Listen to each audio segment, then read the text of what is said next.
यो रेडियो नेपाल हो। सन्तोष रेग्मीबाट समाचार सुन्नुहोस्। शुरूमा प्रमुख समाचार। प्रतिनिधि सभा र प्रदेशसभा निर्वाचनको प्रत्यक्षतर्फको सम्पूर्ण नतिजा सार्वजनिक। प्रतिनिधि सभातर्फ 57 र प्रदेशसभातर्फ 111 सीटसहित कांग्रेस पहिलो। समानुपातिक तर्फको मतगणना आज सकिने निर्वाचन आयोगद्वारा जानकारी। गठबन्धनलाई अझ बलियो बनाएर अघि बढ़ने कांग्रेस, माओवादी, एकीकृत समाजवादी र राष्ट्रिय जनमोर्चाको निर्णय। अर्थतन्त्र चलायमान बनाउन भूमिका खेलिदिन एमाले अध्यक्ष केपी शर्मा ओली र माओवादी अध्यक्ष प्रचण्डलाई उद्योग वाणिज्य महासंघको आग्रह। रूस र युक्रेन बीचको हवाई हमलामा रूसतर्फ कम्तीमा 3 तथा युक्रेनतर्फ कम्तीमा 2 जनाको मृत्यु र दक्षिण कोरियालाई पराजित गर्दै ब्राजिल र जापानलाई पराजित गर्दै क्रोएसिया विश्वकप फुटबलको क्वार्टर फाइनलमा। सुन त, भोलिको मिटिङको लागि सबैलाई फोन गर्यो? छैन सर, मेरो मोबाइलमा ब्यालेन्स नै थिएन। अलि पछि गर्छु ल्यान्डलाइनबाट। ल हेर, मोबाइलमा ब्यालेन्स छैन भनेर हुन्छ? तिमीलाई थाहा छैन यस कार्यालयले नेपाल टेलिकमको कर्पोरेट युजर ग्रुप अर्थात सीयूजी सेवा लिएको छ। तिम्रो नम्बरलाई पनि सीयूजीमा सहभागी गराउ न। अनि सर, मेरो त प्रिपेड नम्बर हो नि। अहिले नेपाल टेलिकमले प्रिपेड र पोस्टपेड दुवै फोनमा सीयूजी सेवा लागू गरिसकेको छ। सीयूजीमा आबद्ध भएपछि हाम्रो कर्मचारीहरू बीच निशुल्क र नेपाल टेलिकमको नेटवर्कमा सस्तो दरमा फोन तथा एसएमएस गर्न र डाटा चलाउन पाइन्छ नि। तिमीलाई थप जानकारी चाहिएमा नेपाल टेलिकमको वेबसाइट www.ntc.net.np मा हेर न। नेपाल टेलिकम, राष्ट्रको संचार।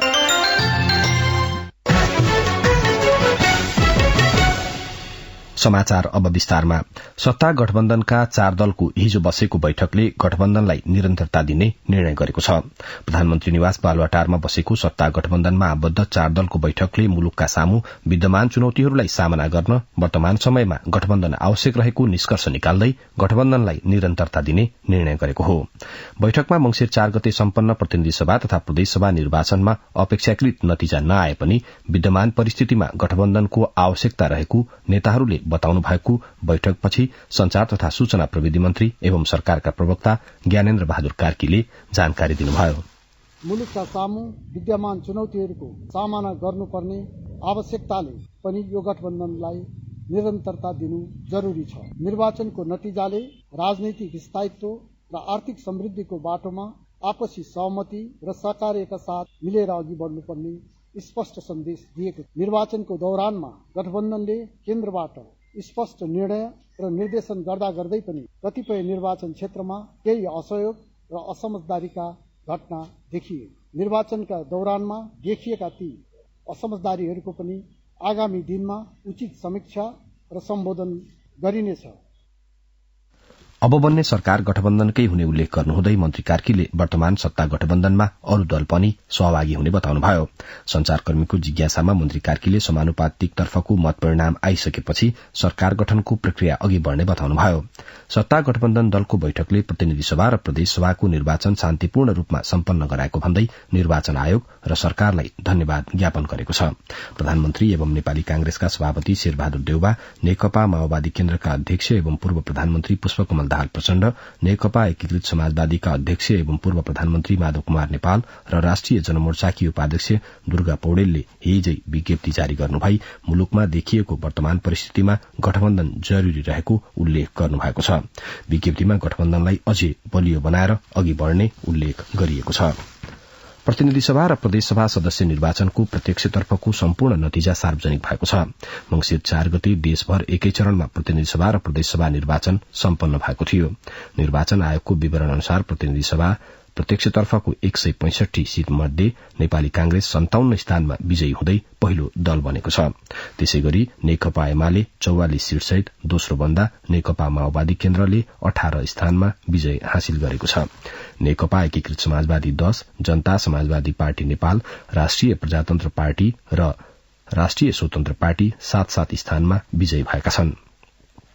त्यसैगरी लोकतान्त्रिक समाजवादी पार्टी नेपाल 4, नागरिक उन्मुक्ति पार्टी 3, राष्ट्रिय जनमोर्चा, मजदूर किसान पार्टी र जनमत पार्टी 1-1 स्थानमा विजयी भएका छन्। प्रतिनिधि सभामा 5 जना स्वतन्त्र उम्मेद्वार विजयी भएका छन्। आयोगको पछिल्लो तथ्याङ्क अनुसार प्रत्यक्षतर्फ विभिन्न 12 वटा राजनीतिक दलका उम्मेद्वार विजयी भएका छन्। प्रतिनिधि सभामा 165 प्रत्यक्ष र 110 समानुपातिक निर्वाचन प्रणालीबाट निर्वाचित हुने व्यवस्था रहेको छ।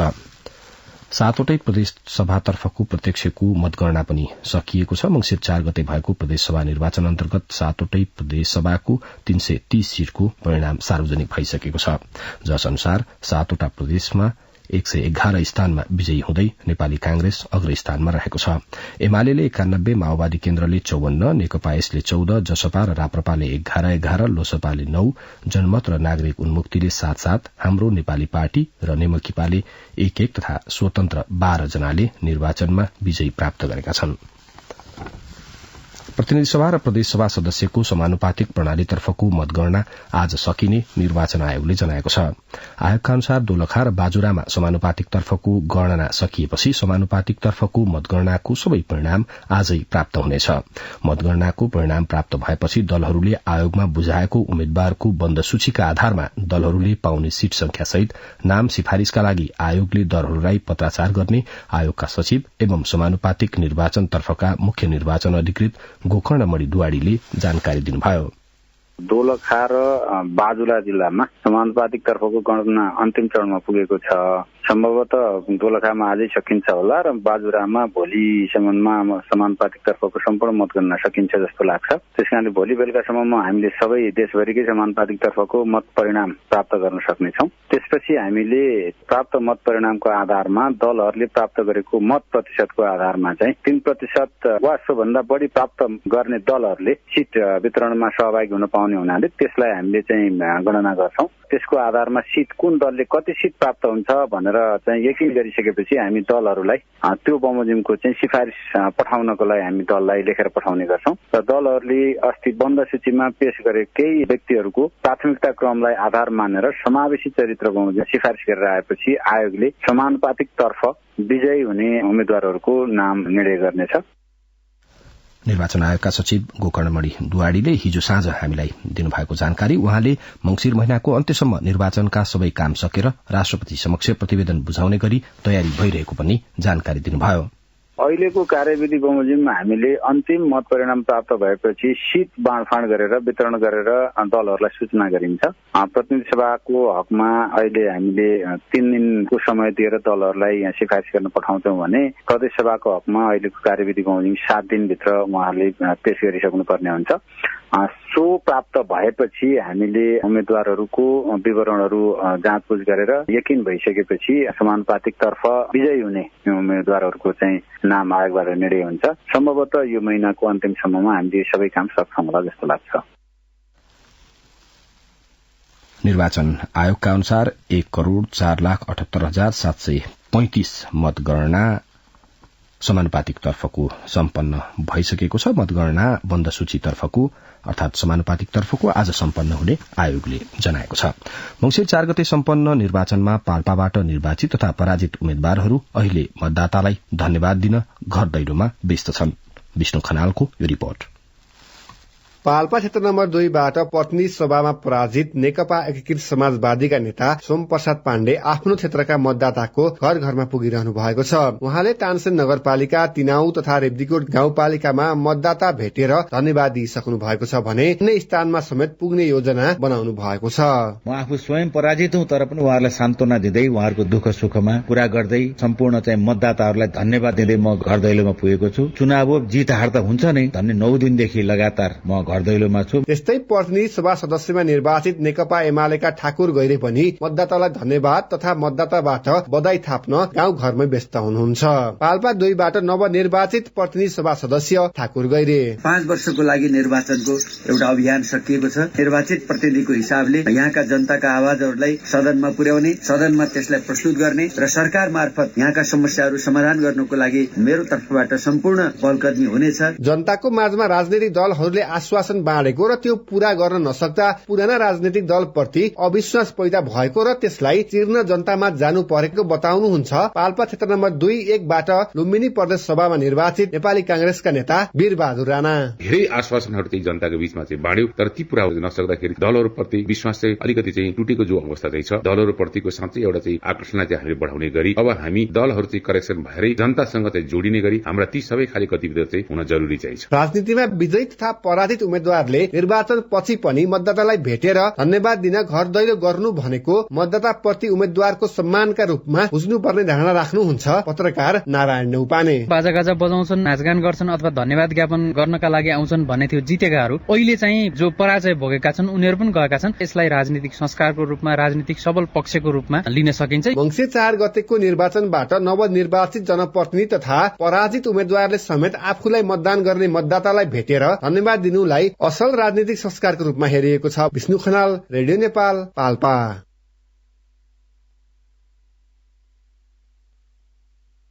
ए छोरा, के छ हाल खबर? पढाइ कस्तो चल्दैछ? सबै राम्रै चल्दैछ। अनि त्यहाँ के छ बुवा? यहाँ पनि सबै राम्रो छ।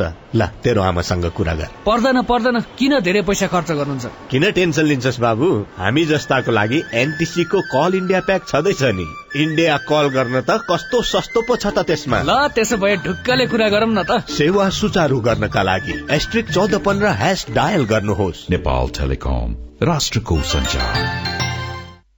अब बाँकी समाचार। नेकपा माओवादी केन्द्रका अध्यक्ष पुष्पकमल दाहाल प्रचण्डसँग गृहमन्त्री बालकृष्ण खाँडले हिजो भेटवार्ता गर्नुभएको छ।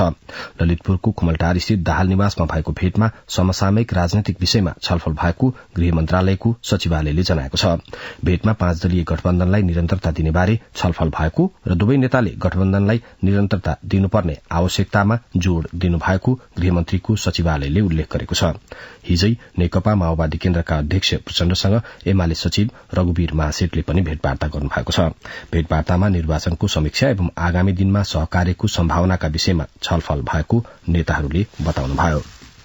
नेपाल उद्योग वाणिज्य महासंघले नेपाल कम्युनिष्ट पार्टी एमालेका अध्यक्ष केपी शर्मा ओली र नेपाल कम्युनिष्ट पार्टी माओवादी केन्द्रका अध्यक्ष पुष्पकमल दाहाल प्रचण्डसँग हिजो छुट्टा छुट्टै भेट गरी मुलुकको अर्थतन्त्र जोखिम उन्मुख रहेकाले जोगाउन नेतृत्वदायी भूमिका निर्वाह गर्न आग्रह गर्नुभयो।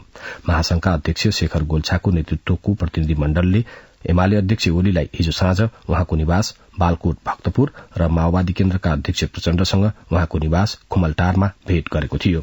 त्यस अवसरमा शीर्ष नेताहरू समक्ष प्रतिनिधि मण्डलले अर्थतन्त्रमा बहुआयामिक असर परेको र बहुप्रतीक्षित चालू आर्थिक वर्षको मौद्रिक नीतिको प्रथम त्रैमासिक समीक्षाले समेत विद्यमान समस्या सम्बोधन गर्न नसकेको तर्फ चिन्ता प्रकट गर्दै समस्या समाधानमा समन्वय र सहयोग गरिदिन आग्रह गर्नुभयो।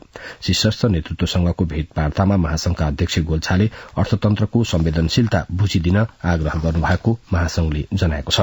राजस्वले साधारण खर्च समेत धान्न नसक्ने अवस्था आएको भन्दै मूल्यवृद्धि 7 वर्ष यताकै उच्च रहेको र अर्थतन्त्रलाई चलायमान बनाउन निजी क्षेत्र नै संकुचित हुँदै गएकाले अर्थतन्त्र चलायमान बनाउन भूमिका खेलिदिन शीर्ष नेताहरूलाई आग्रह गरिएको महासंघले जनाएको छ। प्रधानमन्त्री शेरबहादुर देउवाले ललितपुरको बाँडेगाउँमा श्रीमद् भागवत ज्ञान महायज्ञको उद्घाटन गर्नुभएको छ। सन्त नेता कृष्ण प्रसाद भट्टराईको 98औं जन्म जयन्तीका अवसरमा आयोजित ज्ञान महायज्ञमा प्रधानमन्त्री देउवाले संकल्प पूजा र दीप प्रज्वलन गर्नुभयो। हिजो शुरू भएको महायज्ञ मंसिर 27 गतेसम्म सञ्चालन हुने मुख्य पुरोहित रामचन्द्र तिमेल सिन्हाले जानकारी दिनुभयो। विक्रम सम्वत 2015 सालमा संसदको पहिलो सभामुख हुनुभएका भट्टराई विक्रम सम्वत 2046 को जनआन्दोलनपछि गठित अन्तरिम मन्त्री परिषदको प्रधानमन्त्री हुनुभएको थियो। विक्रम सम्वत 2003 सालमा कांग्रेस गठन गर्दादेखि नै नेपालको राजनीतिमा संलग्न भट्टराईले 2007 सालको सशस्त्र क्रान्तिमा जनकपुर उदयपुर कब्जा गर्ने मुक्ति सेनाको कमाण्डरका रूपमा काम गर्नुभएको थियो। नेपाली राजनीतिमा महत्वपूर्ण योगदान पुर्याउनुभएका भट्टराईको विक्रम सम्वत 2067 साल फागुन 20 गते निधन भएको थियो। भट्टराईको निधन पश्चात हरेक वर्ष उहाँको सम्झनामा जन्मोत्सव र स्मृति दिवसको अवसर पारी बाँडेगाउँ स्थित आश्रममा कार्यक्रम गरिँदै आएको छ। प्रदेशतर्फका स्वतन्त्र सांसद दीपक मनाङे नेकपा एकीकृत समाजवादीमा प्रवेश गर्नुभएको छ। यसअघि नेकपा एमालेमा रहे पनि भर्खरै सम्पन्न प्रतिनिधि सभा तथा प्रदेशसभा निर्वाचनमा कांग्रेस र एमालेको समर्थनमा स्वतन्त्र उम्मेदवारी दिई मनाङबाट उहाँ प्रतिनिधि सभामा निर्वाचित हुनुभएको थियो। हिजो एकीकृत समाजवादीका अध्यक्ष माधव कुमार नेपालले उहाँलाई पार्टी प्रवेश गराउनुभयो। स्वतन्त्र हैसियतका सांसद कुनै पार्टी प्रवेश गरे सोही पार्टीको सांसद हुने कानूनी व्यवस्था रहेको छ। नेपाल भारत सीमामा तटबन्ध निर्माणको विषयलाई लिएर आइतबार भएको झडपबारे दुई देशका अधिकारीबीच छलफल भएको छ। भारतले निर्माण गरिरहेको तटबन्धका विषयमा दुई देशका अधिकारीबीच हिजो जिल्ला प्रशासन कार्यालय दार्चुलामा छलफल भएको हो। आइतबार नेपाल र भारतका स्थानीय बीच तटबन्धको विषयलाई लिएर दोहोरो ढुङ्गामुढा भएको थियो। ढुङ्गामुढा प्रहार भएपछि दुवै देशका आधा दर्जनभन्दा बढ़ी नागरिक घाइते भएका छन्। सीमामा भारत पक्षले एकातर्फी महाकाली नदीको धार फर्किने गरी तटबन्ध निर्माण कार्य शुरू गरेपछि नेपालतर्फ खलंगाका स्थानीयले चर्को विरोध गरेका छन्। सीमा तटबन्धकै विषयमा केन्द्रित रहेर अधिकारीहरूबीच छलफल भएको दार्चुलाका प्रमुख जिल्ला अधिकारी दीर्घराज उपाध्यायले बताउनुभयो। छलफलमा नेपाल पक्षका अधिकारीहरूले तटबन्ध निर्माण गर्दा दुवै देशलाई कुनै हानि नोक्सानी नहुने गरी काम गर्न भारतीय पक्षलाई आग्रह गरेको उहाँले बताउनुभयो। शहरी विकास मन्त्री मेटमणि चौधरीले काठमाण्डु उपत्यकाका नदी किनारामा बसिरहेका अव्यवस्थित बसोबासीहरूको विकल्पका विषयमा सरकार गम्भीर रहेको बताउनु भएको छ। हिजो कार्यकक्षमा ज्ञापन पत्र बुझाउन पुगेको सुकुम्बासी तथा अव्यवस्थित बसोबासीको टोलीलाई मन्त्री चौधरीले सुकुम्बासीको व्यवस्थापनका लागि सरकारले विकल्प खोजिरहेको बताउनुभयो। रेडियो नेपालका पूर्व महानिर्देशक तथा प्रसारक प्रचण्ड मानसिंह प्रधानको 88 वर्षको उमेरमा हिजो निधन भएको छ। आन्तरिक रक्तस्रावका कारण उहाँको निधन भएको उहाँसँग निकट भई काम गर्नुभएका वरिष्ठ संचारकर्मी कमल प्रधानले जानकारी दिनुभयो। कञ्चनपुरमा माटोको ढिस्कोले पुरिएर एक युवतीको मृत्यु भएको छ। जिल्लाको बेतकोट नगरपालिका 2 जडेपानीकी 22 वर्षीय एक युवतीको माटोको ढिस्कोले पुरिएर मृत्यु भएको हो। घर लिपोतका लागि हिजो माटो लिन गएकी स्थानीय राधा कुमारी रावलको उपचारका क्रममा अस्पतालमा मृत्यु भएको हाम्रा समाचारदाताले जनाएका छन्। बंगुरमा क्लासिकल स्वाइन फिभर संक्रमणको हल्लाका कारण मूल्यमा गिरावट आएपछि बर्दिया जिल्लाका बंगुर पालक किसान तथा व्यवसायीहरूले सस्तो मूल्यमा बिक्री गर्न बाध्य भएका छन्। टीकाराम चौधरीको यो रिपोर्ट। बर्दियाका बंगुर पालक व्यवसायीहरू लगानी अनुसारको बंगुरको मासु तथा पाठापाठीको बिक्री गर्ने मूल्य पाउन सकेका छैनन्। आमदानी भन्दा बंगुर पालनमा लगानी धेरै हुन थालेको बताउनुहुन्छ 12 बर्दिया 5 बनकुस्रीकी बंगुर पालक किसान राजकुमारी पुन मगर। अस्ति त हामीले 200 मा काटेको एउटा, त्यसभन्दा पहिला चाहिँ 180 पाल्नै नसक्ने स्थिति भएपछि 150 मा दिदे, 200 भन्दा बढीमा छैन। बंगुर पालक किसानका मासु तथा पाठापाठी मूल्य नपाएपछि माउ र ठूला बंगुरहरू खाता सहेर सस्तोमा बिक्री गर्नुपर्ने बाध्यता परेको बताउनुहुन्छ बनकुस्रीकै किसान बलिराम थारू। बच्चामा पनि सबै घरमै पाल्नु पर्ने, बाहिरका मान्छेहरू खोज्दै नखोज्ने भएकाहरू पनि अब यो राम्रो छैन, घाटा लागिरहेछ भनेर बेच्दै अनि सबै कटाउँदै बेच्दै। बंगुरहरूमा फैलिने क्लासिकल स्वाइन फिभरको संक्रमणको त्राससँगै स्थानीय तह र प्रदेश तथा प्रतिनिधि सभाको निर्वाचनले बंगुरको मासुको मूल्यमा गिरावट आएको बताउनुहुन्छ 12 बर्दिया नगरपालिकाका पशु सेवा शाखाका प्रमुख तथा पशु चिकित्सक सुमन दत्त। चुनावको आचार संहिताका कारण बंगुरका पाठापाठीहरू प्रशस्त चाहिँ बाहिरी जिल्लामाहरू जाने गर्थे, ती कार्यक्रमहरू पनि भएनन्। सँगसँगै एउटा क्लासिकल स्वाइन फिभरको पनि हल्ला आयो। रोग छ भनेपछि अब बंगुरको ओसार पसारमा एक ठाउँबाट अर्को ठाउँमा लैजानलाई किसानदेखि लिएर प्राविधिक सबै चाहिँ तले डराउने, कहीँबाट इन्फेक्सन भइहाल्छ कि भन्ने। हाल बर्दियाका बंगुरहरूमा स्वाइन फिभर विरुद्धको भ्याक्सिन लगाइसकिएको छ। अहिले बंगुर मर्ने समस्या हटेकोले ओसार पसार शुरू हुने र व्यवसायीहरूले मूल्य पनि पाउने विश्वास दिलाउनुहुन्छ एकीकृत कृषि तथा पशुपन्छी विकास कार्यालय बर्दियाका शाखा अधिकृत डाक्टर सुमन खनाल। प्रोडक्सन अलि हाई भएको भएर मूल्य चाहिँ हल्का घटेर बेच्नुपर्ने अवस्था छ। काटेको मासु 200 जतिमै बेच्नुपर्छ उहाँहरूले, 1.5 महिनामा नर्मलाइज होला। बर्दियामा परम्परागत रूपमा बंगुर पालन गर्दै आएका किसानहरू हाल व्यावसायिक फर्म दर्ता गरेर ठूला फर्म बनाएर बंगुर पालन गर्नेको संख्या वृद्धि हुँदै आएको छ। एकीकृत कृषि तथा पशुपन्छी विकास कार्यालय बर्दियाको तथ्याङ्क अनुसार हाल 163 जना बंगुर पालक ठूला व्यवसायी रहेका छन्। टीकाराम चौधरी, रेडियो नेपाल, बर्दिया। अब के अन्तर्राष्ट्रिय समाचार। रूसको राजधानी मस्को नजिकै रेजान शहर स्थित सैनिक हवाई क्षेत्रमा विस्फोट हुँदा कम्तीमा 3 जनाको मृत्यु भएको छ। हवाई क्षेत्रमा रहेको इन्धन ट्याङ्कर विस्फोट हुँदा उक्त घटना भएको हो। युक्रेनको सीमा भन्दा 100 किलोमिटर टाढा रहेको हवाई क्षेत्रमा कसरी विस्फोट भयो भन्ने बारे आधिकारिक सूचना दिइएको छैन। हवाई अखडामा लामो दूरीको प्रहार गर्न मिल्ने विमानहरू रहेको र घटनामा युक्रेन जोडिएको रसियाली अधिकारीहरूले आशंका व्यक्त गरेका छन्। यसैबीच युक्रेनी भूमिमा रूसले गराएको मिसाइल आक्रमणमा कम्तीमा 2 जनाको मृत्यु भएको अन्तर्राष्ट्रिय संचार माध्यमहरूले उल्लेख गरेका छन्। प्रजातान्त्रिक गणतन्त्र कंगोको पूर्वी शहर किसिसोमा गत साता भएको हतियारधारी समूहको आक्रमणमा मृत्यु हुनेको संख्या 272 पुगेको छ। गत मंगलबार भएको घटनामा प्रारम्भिक अनुसन्धानले 50 जना सर्वसाधारणको मृत्यु भएको देखाए पनि मृतकको वास्तविक संख्या 272 पुगेको अन्तर्राष्ट्रिय संचार संस्था अल जजिराले उल्लेख गरेको छ। घटनाको हालसम्म कुनै पनि समूहले जिम्मेवारी लिएको छैन। सरकारले M23 आतंककारी समूहलाई घटनाको आरोपीका रूपमा चित्रण गरेको छ।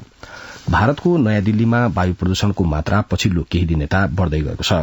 पछिल्लो समयमा गरिएको मापनमा वायु प्रदूषणको मात्रा गम्भीर तहमा पुगेको भारतको वायु गुणस्तर व्यवस्थापन आयोगको रिपोर्टमा उल्लेख गरिएको छ। रिपोर्टमा वायु प्रदूषणको मात्रा AQI गम्भीर तहमा अर्थात 407 मा पुगेको देखाइएको छ। नयाँ दिल्लीमा प्राय नोभेम्बरदेखि फेब्रुअरीसम्म वायु प्रदूषणको मात्रा बढ़ने गरेको छ। अब आर्थिक समाचार। राष्ट्रिय योजना आयोगले आगामी आर्थिक वर्ष 2080-81 का लागि संघीय समपूरक र विशेष अनुदान अन्तर्गत प्रदेश सरकार र स्थानीय तहमा सञ्चालन गरिने आयोजना तथा कार्यक्रमका लागि प्रस्ताव माग गरेको छ। आयोगले सोमबार आगामी आर्थिक वर्षको संघीय बजेटमा पर्ने गरी समपूरक र विशेष अनुदानबाट सञ्चालन हुने योजना तथा कार्यक्रमको प्रस्ताव पेश गर्न भनेको हो। त्यस्ता आयोजना तथा कार्यक्रमको प्रस्ताव सहितको विवरण प्रदेश सरकार र स्थानीय तहले आगामी पुष मसान्त भित्र योजना आयोगमा पठाइसक्नुपर्ने आयोगले भनेको छ। प्रस्ताव पेश गर्दा प्रदेशको हकमा मुख्यमन्त्री तथा मन्त्री परिषदको कार्यालय र स्थानीय तहको हकमा सम्बन्धित महानगरपालिका, उपमहानगरपालिका, नगरपालिका र गाउँपालिकाबाट पेश गर्नुपर्ने व्यवस्था रहेको छ। त्यस्तो अनुदान लिनका लागि प्रस्ताव गरिएका योजना तथा कार्यक्रमले आयोजनाको विस्तृत अध्ययन प्रतिवेदन DPR, वातावरणीय प्रभाव मूल्याङ्कन EIA, लागत अनुमान, आयोजना सम्पन्न हुने अवधि लगायतका विवरण अनिवार्य रूपमा प्रस्तावसँगै पेश गर्नुपर्ने योजना आयोगले भनेको छ। समपूरक अनुदान पाउने योजना तथा कार्यक्रमका लागि कुल लागतको 50% सम्बन्धित स्थानीय तह वा प्रदेशले बेहोर्छ भने 50% रकम संघीय सरकारले उपलब्ध गराउने व्यवस्था रहेको छ। पर्वत जिल्लाको मोदी खोलामा निर्माणाधीन 18 मेगावाट क्षमताको मध्ये मोदी जलविद्युत आयोजनाको निर्माण कार्य सम्पन्न भएको छ।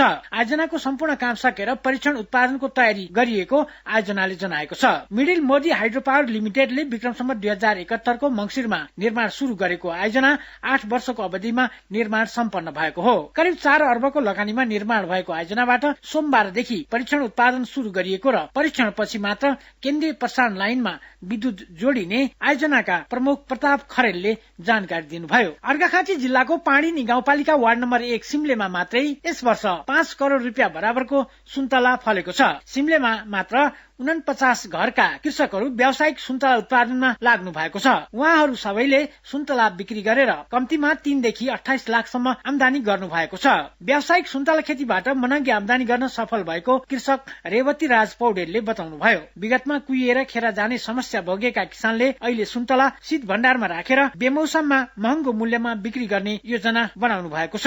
अर्घाखाँचीमा 1 वर्षमा 25 करोड़ रुपियाँ बराबरको सुन्तला उत्पादन हुने गरेको प्रधानमन्त्री कृषि आधुनिकीकरण परियोजना कार्यान्वयन इकाइका प्रमुख रामनाथ पाण्डेले बताउनुभयो। सोमबार नेपाली शेयर बजारको परिसूचक नेप्से दोहोरो अंकले घटेको छ। यस दिन परिसूचक 24.646 अंकले घटेर 1938.76 अंकमा झरेको छ। यस दिन 240 वटा कम्पनीहरूका 41,27,286 किता शेयरहरू 1 अर्ब 67 करोड़ 4,55,000 रुपियाँमा किनबेच भएका छन्। सोमबार कारोबारमा आएका 14 कम्पनीहरूको शेयर मूल्य वृद्धि भएको छ भने 181 कम्पनीहरूको शेयर मूल्य घटेको छ। नेपाली सुनचाँदी बजारमा सोमबार छाप भएको सुनको मूल्य सोमबार प्रति तोला 79,900 रुपियाँमा कारोबार भएको छ। अघिल्लो कारोबार दिनको तुलनामा यस दिन सुन प्रति तोला 400 रुपियाँले बढेको छ। आइतबार प्रति तोला 79,500 रुपियाँमा कारोबार भएको सुन सोमबार प्रति तोला 79,900 रुपियाँमा कारोबार भएको छ। भुवन आचार्य। अब खेलमा विश्वकप फुटबल सन् 2022 अन्तर्गत गैराती भएको खेलमा विजयी हुँदै क्रोएसिया र ब्राजिल क्वार्टर फाइनलमा प्रवेश गरेका छन्। जापानलाई पेनाल्टी सुटआउटमा 1-3 गोल अन्तरले पराजित गर्दै क्रोएसिया क्वार्टर फाइनलमा प्रवेश गरेको छ। गैराती नै भएको अर्को खेलमा दक्षिण कोरियालाई 1-4 गोल अन्तरले पराजित गर्दै ब्राजिल क्वार्टर फाइनलमा प्रवेश गरेको छ। ब्राजिलका लागि खेलको 7औं मिनेटमा मेनी जुनियरले गोल गर्दै अग्रता दिलाएका थिए। खेलको 13औं मिनेटमा प्राप्त पेनाल्टीलाई सदुपयोग गर्दै स्टार खेलाड़ी नेमारले अग्रता दोब्बर बनाएका थिए। खेलको 29औं मिनेटमा रिचार्लिसन र 36औं मिनेटमा लुकास पाकेटाले गोल गरेपछि ब्राजिलले पहिलो हाफमै शून्यका विरुद्ध 4 गोलको अग्रता लिएको थियो। खेलको 76औं मिनेटमा पाइक सेयोङले दक्षिण कोरियाका लागि सान्तोना गोल गरेका थिए। आज मोरक्को र स्पेन तथा पोर्चुगल र स्विजरल्याण्ड एक अर्कामा भिड्नेछन्। अब मौसम। आज प्रदेश नम्बर 1 र गण्डकी प्रदेशको पहाड़ी भागमा आंशिक बदली भई बाँकी भागमा मौसम सामान्यतया सफा रहने जल तथा मौसम विज्ञान विभागले जनाएको छ। गत 24 घण्टामा काठमाडौँ उपत्यकामा मापन गरिएको अधिकतम तापक्रम 19.9 डिग्री सेल्सियस, न्यूनतम तापक्रम 7.2 डिग्री सेल्सियस। अहिले बिहानको सापेक्षिक आर्द्रता 67%। आज दिउँसो काठमाडौँ उपत्यकाको अधिकतम तापक्रम 18 देखि 20 डिग्री सेल्सियसका बीच रहने अनुमान गरिएको छ। काठमाडौँ उपत्यकामा सूर्योदय अघि बिहान 6:41 भयो भने सूर्यास्त भरे साँझ 5:09 हुनेछ। अन्त्यमा प्रमुख समाचार पुनः एकपटक। प्रतिनिधि सभा र प्रदेश सभा निर्वाचनको प्रत्यक्षतर्फको सम्पूर्ण नतिजा सार्वजनिक। प्रतिनिधि सभातर्फ 57 र प्रदेश सभातर्फ 111 सीट सहित कांग्रेस पहिलो। समानुपातिकतर्फको मतगणना आज सकिने निर्वाचन आयोगद्वारा जानकारी। गठबन्धनलाई अझ बलियो बनाएर अघि बढ़ने कांग्रेस, माओवादी, एकीकृत समाजवादी र राष्ट्रिय जनमोर्चाको निर्णय। अर्थतन्त्र चलायमान बनाउन भूमिका खेलिदिन एमाले अध्यक्ष केपी शर्मा ओली र माओवादी अध्यक्ष प्रचण्डलाई उद्योग वाणिज्य महासंघको आग्रह। रूस र युक्रेन बीचको हमलामा रूसतर्फ कम्तीमा 3 तथा युक्रेनतर्फ कम्तीमा 2 जनाको मृत्यु र दक्षिण कोरियालाई पराजित गर्दै ब्राजिल र जापानलाई पराजित गर्दै क्रोएसिया विश्वकप फुटबलको क्वार्टर फाइनलमा। बिहान 7 बजेको समाचार सकियो। अर्को समाचार प्रसारण 8 बजे अंग्रेजीमा सुन्न सक्नुहुनेछ। हवस् त, नमस्कार।